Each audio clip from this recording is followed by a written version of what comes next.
Hello, my name is Omar Abasad. It's Friday, July 6, 2018 at 11:20 a.m.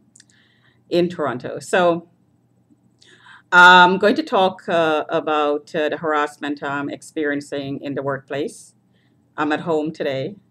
I was getting a lot of heart palpitations yesterday and burning sensations on my back and my chest. And my feet were being pulsed as I walk in the office. So I was stalked yesterday by a male, a Pakistani male. His name is Inram, or Imran, not quite sure which. I don't have any dealings with this man. I'm in a different department, but the printer is a common printer, so everybody uses the same in the office in that area. And so he, in the morning when I went in and I walked in through the door, he was behind me. Every time I went to the printer, he was around. I went to the kitchen. He came after me. And I got up to go to the bathroom. He walked behind me. And I got up to file some things in a file that was beside somebody else's desk. And he came up behind me and stood so close to me, he rubbed up against me. That's rubbed up against my back and my hips. So it happened so often, and it happened before, but yesterday was more frequent. Um, and I heard a comment about he's on a team to surveil me. So what I'm suspecting is because I'm flagged from this building for years, and the flagging is continuous. I'm being under surveillance continuously, which is false imprisonment, really, and terrorization. So, what is happening in this building is also happening in the workplace because the report that I'm flagged on, that the report that's being used to flag me, which are lies, is being released in the workplace. So, I'm under surveillance in the workplace, under suspicion in the workplace. So people are taking turns to follow me around, and I'm never alone anywhere. People are following me everywhere to make sure that I'm not doing anything, that I'm not supposed to do because I'm under suspicion. So this whole scenario is promoting violence in the workplace, violence towards me, because the contents of the report, based on the harassment I'm experiencing, is that I used to be a prostitute. I effed myself. I have had lots of men. I'm promiscuous. I steal. I grope. I show people my body parts. Everything to sexualize me. And I heard that there's a new seed as in a John in the workplace, and I'll explain that. So the trafficking that I talked about in other videos that's taken place in this building is under the cover of flagging. So the pimp in this building, who's working for the Chinese traffickers, flags me, signing an affidavit saying he suspects I'm a prostitute. Then he works with the neighbors to surveil me, who also makes report out and out lies, setting me up, framing me, and calling the cops for no reason, um, and calling the cops for things I'm doing and saying inside of my home, like there's a smell inside my home, or they're hearing sounds that they're not supposed to hear, stuff like this. Constant. This is constant calling the police to flag me. And once I'm flagged, I have to be monitored. So the monitor then contracts and subcontracts. The criminals are taking advantage of the setup and is surveilling me inside of my home. And they're also using that setup to gerbil, to remotely rape. So this is where the trafficking is, remote. So once this is done, then the remote trafficking is done. The program calls for another step, and that's physical trafficking. So They try their best to make you into a physical prostitute, because in their eyes now you are a prostitute remotely, because so many men looked at you and so many men dribbled you. You are a prostitute in the public's eyes. So there is no difference between a remote and a physical. So you may as well be a physical one.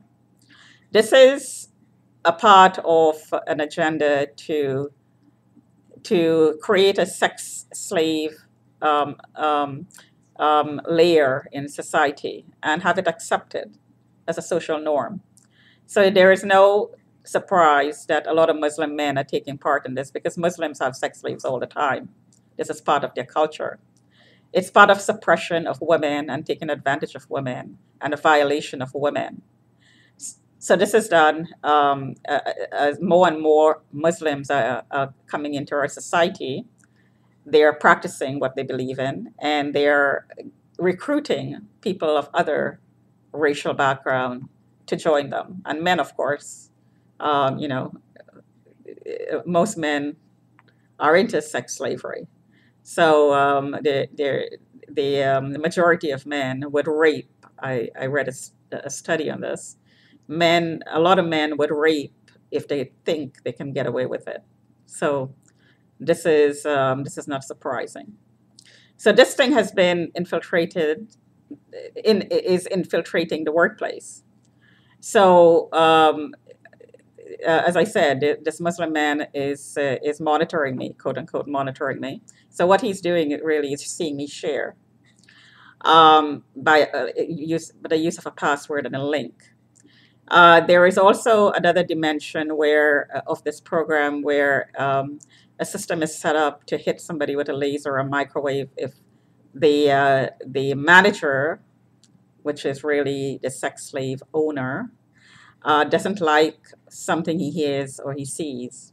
So then he would hit the person in the eyes and the legs, between the legs, on on the toes, the ankles. And this technology causes a lot of internal damage. It bloats you. It causes swelling, inflammation, cancer, um, organ failure, and the list goes on and on and on. So this is a rape program. Eventually, it kills you. So it's a murder program. Of course, there's stalking. So it's a stalking program. It's a harassment program. It's a degradation program. It's a violent violation of women's rights program, and of course, men now for bisexual predators. So this whole thing it has a satanic twist to it, as I said before, and it is in the workplace. So today I'm home. Um, I had a rough time last night falling asleep because the person who was logged in, and I'm saying logged in, meaning the person who is surveilling me inside of my home as I sleep, also in this building has the ability to hit you with microwaves and lasers. I've proven this with not sophisticated technology, but with a microwave detector and a thermometer. If I had an infrared camera, it will pick it up immediately. So, which I intend to get. So this is not something in my head. I mean, everything else is being done covertly, and there's proof now, not so covertly, because it's done openly now. It started covertly. Let me correct myself, and then now it's open. So now there's proof, receipts for the person who signed me out of the system that I heard about. Of course, none of this has been disclosed to me. Court documents where people are getting warrants to have me evaluated. Tickets where I believe there are fees, so that's accumulating an account that's associated with some family member, and the person who pays the fees buys me. This is a setup where the trafficking is taking place. So the flagging is the umbrella, and under the umbrella of flagging and monitoring, all of this is going on. Of course, there has to be police involvement. So the policemen who are taking part in this are taking part in trafficking, basically. So I've started litigating this.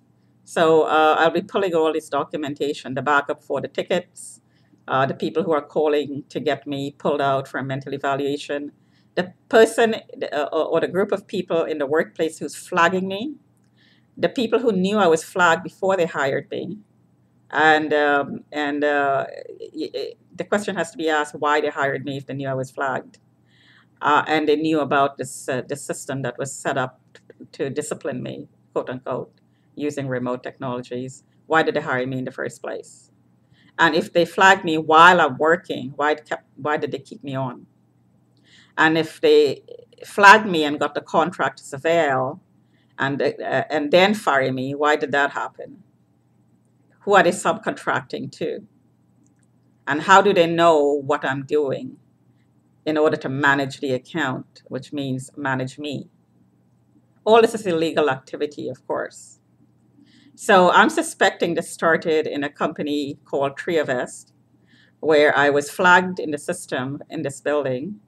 And the people at Triavest, one man in particular, decided to pull me out of the system and he would surveil me. And then he started a reporting system on me, and this reporting system was piggybacked on. And the contract was continuously extended by the police because the reports that were submitted about me had content that needed for me, that police decided um, that I needed to be flagged and monitored for.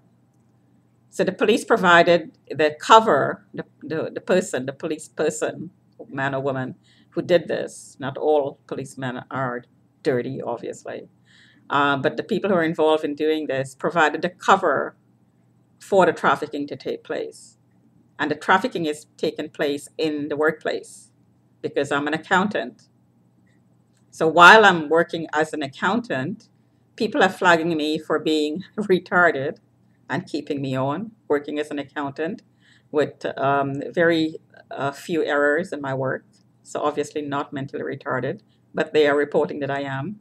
Stealing when there is no stealing. There's nothing in some of these workplaces to steal to start with.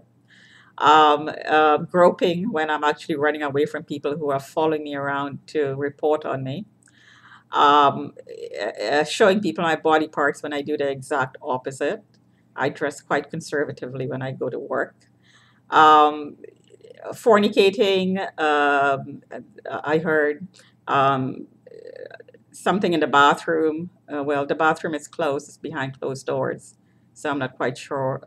Uh, Obviously, it's a lie, whatever is reported in the bathroom. And of course, nothing is done in the bathroom that is not normally done.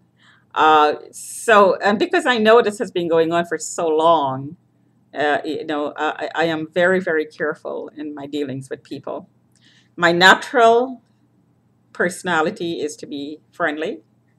However,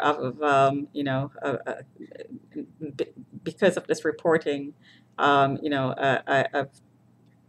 tended not to engage in too much socialization, too much socializing, I should say, in the workplace. So I'm trying my best to minimize any occurrences that would that could be perceived in any way to be reported on. So the reports that are being made are lies, just out and out lies, just to keep on flagging me, to keep on trafficking me. This is the main reason it's being done. And everyone who's involved in it are involved in trafficking, illegal activity, criminal activity. And the use of lasers and microwaves by pimps, human traffickers, is not surprising. If you're a criminal, you're going to use lasers and microwaves. If you're a criminal trafficking women, you're going to use lasers and microwaves to discipline them, to torture them, to keep them in pain. It's no surprise that pimps will do this. Talk to you another time.